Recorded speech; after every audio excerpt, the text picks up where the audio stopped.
Out now to speak. This, we think, is going to be the concession speech. Let's watch now.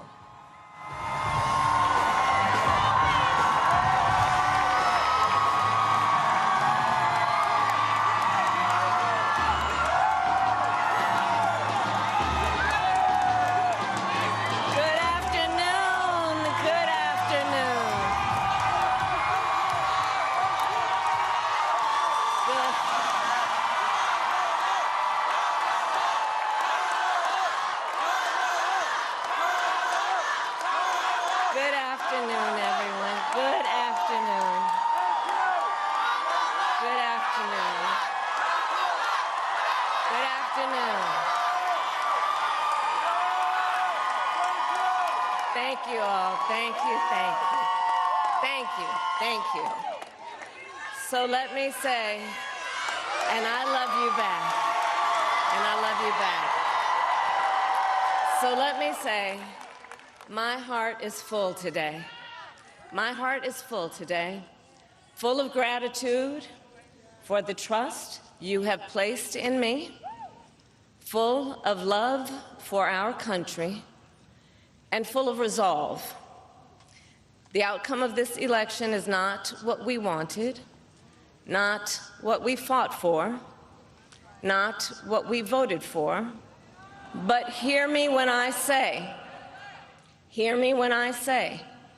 the light of America's promise will always burn bright. As long as we never give up, and as long as we keep fighting.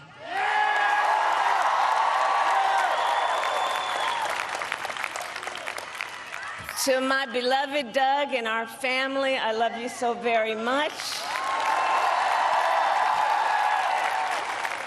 To President Biden and Dr. Biden, thank you for your faith and support. To Governor Walz and the Walz family, I know your service to our nation will continue. And to my extraordinary team, to the volunteers who gave so much of themselves, to the poll workers and the local election officials, I thank you all. Look, I am so proud of the race we ran, and the way we ran it, Over the 107 days of this campaign, we have been intentional about building community and building coalitions, bringing people together from every walk of life and background, united by love of country with enthusiasm and joy in our fight for America's future. And we did it with the knowledge that we all have so much more in common than what separates us. Now, I know folks are feeling and experiencing a range of emotions right now. I get it. But we must accept the results of this election. Earlier today, I spoke with President-elect Trump and congratulated him on his victory. I also told him that we will help him and his team with their transition, and that we will engage in a peaceful transfer of power.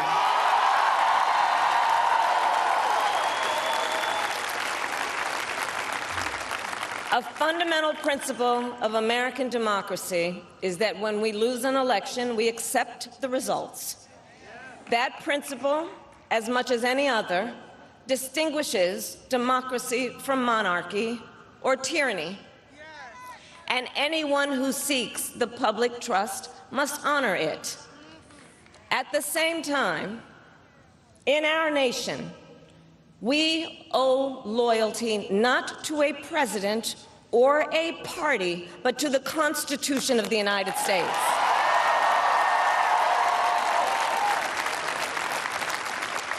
And loyalty to our conscience and to our God. My allegiance to all three is why I am here to say, while I concede this election, I do not concede the fight that fueled this campaign.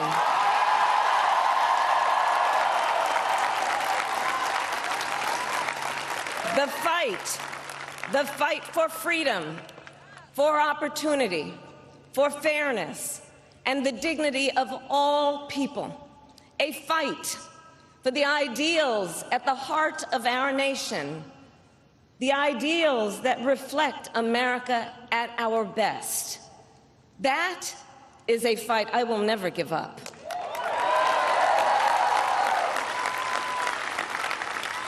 I will never give up the fight for a future where Americans can pursue their dreams, ambitions, and aspirations, where the women of America have the freedom to make decisions about their own body and not have their government telling them what to do.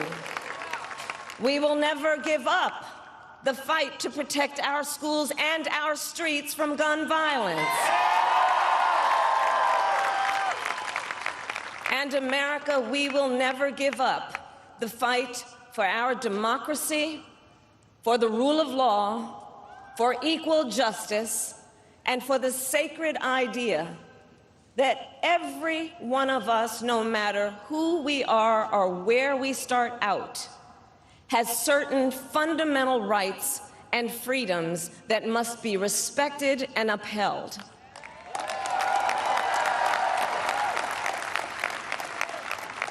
And we will continue to wage this fight in the voting booth, in the courts, and in the public square. And we will also wage it in quieter ways, in how we live our lives, by treating one another with kindness and respect, by looking in the face of a stranger and seeing a neighbor, by always using our strength to lift people up, to fight for the dignity that all people deserve. The fight for our freedom will take hard work, but like I always say, we like hard work. Hard work is good work. Hard work can be joyful work. And the fight for our country is always worth it. It is always worth it.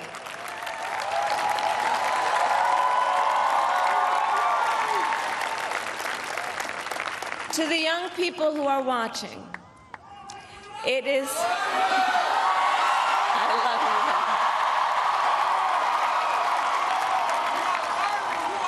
you. To the young people who are watching, it is okay to feel sad and disappointed, but please know it's going to be okay. On the campaign, I would often say, when we fight, we win. But here's the thing. Sometimes the fight takes a while. That doesn't mean we won't win. That doesn't mean we won't win. The important thing is don't ever give up. Don't ever give up. Don't ever stop trying to make the world a better place. You have power.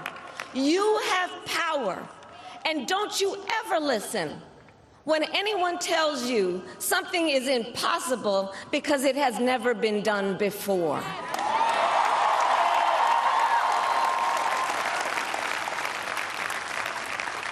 You have the capacity to do extraordinary good in the world. And so to everyone who is watching, do not despair. This is not a time to throw up our hands. This is a time to roll up our sleeves. This is a time to organize, to mobilize, and to stay engaged for the sake of freedom and justice and the future that we all know we can build together. Look, many of you know I started out as a prosecutor, and throughout my career, I saw people at some of the worst times in their lives. People who had suffered great harm and great pain, and yet found within themselves the strength and the courage and the resolve to take the stand, to take a stand, to fight for justice, to fight for themselves, to fight for others. So let their courage be our inspiration. Let their determination be our charge. And I'll close with this. There's an adage an historian once called a law of history, true of every society across the ages. The adage is, only when it is dark enough can you see the stars. I know many people feel like we are entering a dark time, but for the benefit of us all, I hope that is not the case. But here's the thing, America, if it is, let us fill the sky with the light of a brilliant, brilliant billion of stars. The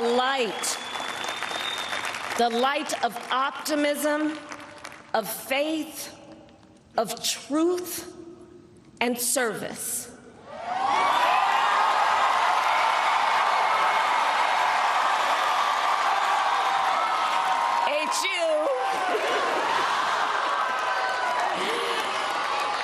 And may that work guide us, even in the face of setbacks, toward the extraordinary promise of the United States of America. I thank you all. May God bless you, and may God bless the United States of America. I thank you all.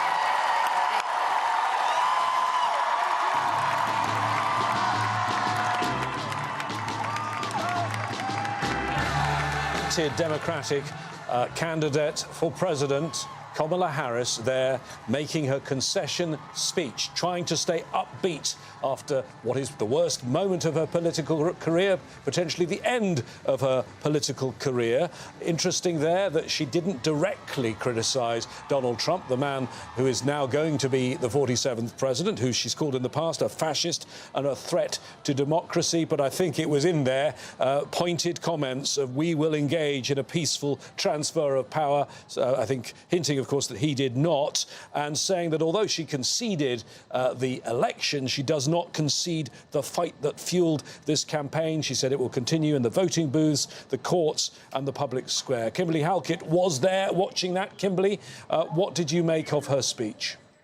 Her speech was very much like the speech that she gave when she closed out her campaign, in the fact that she did not mention Donald Trump by name, but she did certainly acknowledge him. She did, throughout her speech, acknowledge the presence of Donald Trump when she said, we owe loyalty to the Constitution and to God.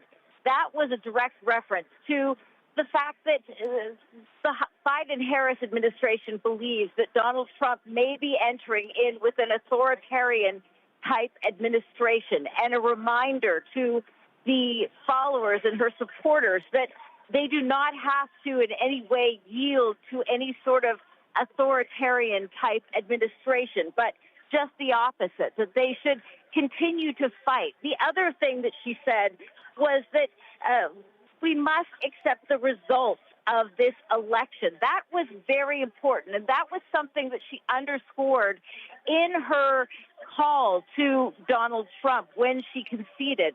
This is very much something that is important in that she is really carrying on and passing the baton of something that is a tradition for hundreds of years in the United States, and that is the peaceful transfer of power, acknowledging that that is what distinguishes the United States from, as a democracy, from monarchies and other forms of government. The fact that it is able to have that, notable from the fact that that is not what occurred in 2020 when Donald Trump refused to make that concession phone call to Joe Biden, And, of course, we saw the attacks on the Capitol on January 6th. So this is something that she is once again acknowledging that was very different under Donald Trump.